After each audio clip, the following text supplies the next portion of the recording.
Azərbaycan ipəyi sənə ruh oldu dən-dən, türklüyün al qanıyla can üfürdüm sənə mən.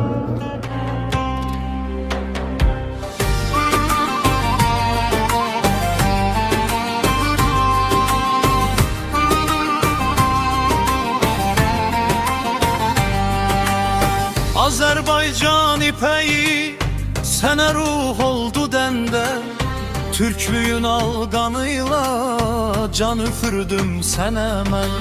Cismin 125 qram bir üzükdən süzülər, ərlərin əməyi mərdlik ipəyə düzülər. Mən sənə bir bayraq ördüm namus qoxulu, minillik turan eşqilə qeyrətlə toxu. Həcərin nigarın ismətidir bu örpək, başımın tacı andımdır titrəyir sanki ürək.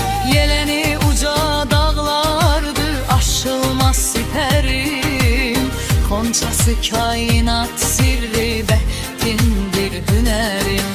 Qərbdə çarqat deyərlər, şərqdə isə can bağı, sən mənə vəfa gətirdin ey ipək kəlağayı. Ay kəlağayı, ay kəlağayı, sən Oğuzun sönməz ocağı, mərd türkün Turan elinin naxışlı qucağı. Ay kəlağayı, ay kəlağayı, sən Oğuzun sönməz ocağı, mərd türkün Turan elinin naxışlı qucağı.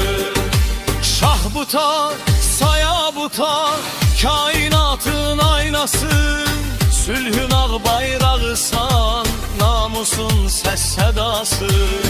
Göyün 7 qatından enən müqəddəs bir nur, səninlə Azərbaycanım, türk dünyam qürur duyur.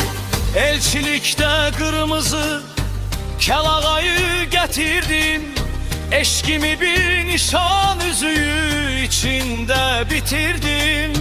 Sən onu bağışladınsa sadiqlik andın demək, səninlə bütövdür Turan